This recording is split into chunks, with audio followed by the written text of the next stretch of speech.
Alright, so here's the next problem. We are given an equation that is in standard form, and we're asked to rewrite it in vertex form. Okay, so when we write it in vertex form, we have to remember that vertex form is the form of the previous problem. We have this parentheses with a power of 2 on the outside. We usually have something added outside, and it may have a leading coefficient. Okay, so vertex form, it tells us what the vertex is right off the bat. It's given by h and k.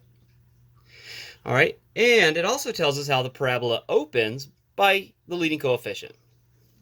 All right, so I've already identified A, B, and C, and now we can just go ahead and start finding the vertex.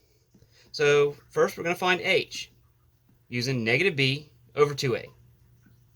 So b is negative 12, so we have 12 over 2 times 1. Returns the value of 6. So now we can take that 6, we can plug it back into our original equation. 6 squared, 12 times 6, plus 5. We'll calculate that using our calculator, and it returns a value of negative 31. Now we have all the parts we need to make vertex form. We have A, we have H, and we have K. Now, one thing we have to remember is that whenever we plug H in, we're going to make it the opposite sign. And y equals, A is 1, H is 6, so x minus 6, quantity squared.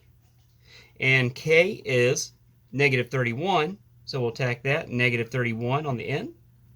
And clean it up just a tad, x minus 6, quantity squared, minus 31. And there we go. So there's vertex form. We know we have a parabola that opens up because A is positive, and it has a vertex at 6, negative 31.